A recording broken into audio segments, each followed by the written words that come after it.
Assalamualaikum warahmatullahi wabarakatuh. Nama saya Dian Yunita Syahrani Pidani dari Fakultas Kehutanan dan Ilmu Lingkungan, jurusan Ilmu Lingkungan kelas B dengan nomor stambuk M1B1170045. Sekarang saya akan mempresentasikan hasil kerja saya, yaitu tentang lingkungan maritim dengan judul ekosistem laut. Pengertian ekosistem laut.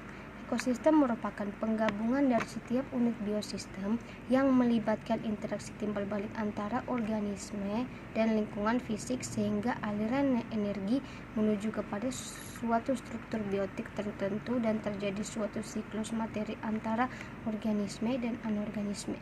Matahari sebagai sumber dari semua energi yang ada. Pembahasan yang kedua yaitu pembagian ekosistem laut.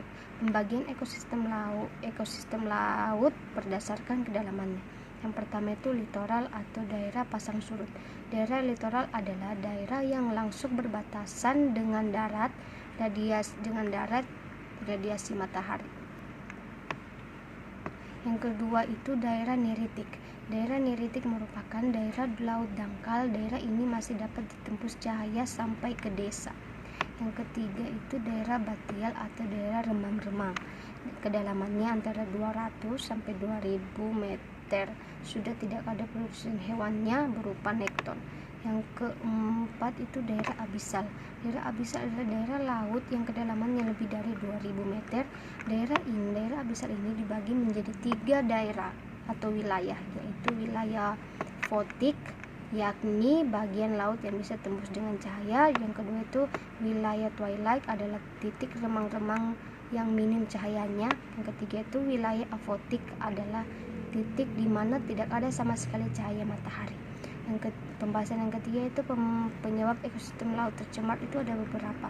Yang pertama itu pencemaran minyak, yang kedua pencemaran logam berat, yang ketiga itu sampah, yang keempat pestisida, dan yang kelima itu limbah industri dan domestik. Yang pembahasan keempat yaitu pemanfaatan lingkungan maritim. Secara teoritis dapat dikemukakan bahwa pemanfaatan sumber daya pesisir dan pemanfaatan lingkungan alam tersebut memiliki makna yang sangat strategis, karena dengan itu masyarakat nelayan memenuhi kebutuhan ekonominya di samping kebutuhan sosial, budaya, dan biologis lainnya. Hal tersebut memang sesuai dengan prinsip alamai yang dimiliki oleh manusia, yakni di samping rangsangan dan dorongan untuk pemanfaatan lingkungan alam sebesar-besarnya guna memenuhi sejumlah kebutuhan, baik kebutuhan dasar atau biologis maupun kebutuhan psikologis dan kebutuhan sosial. Itu saja yang dapat saya sampaikan.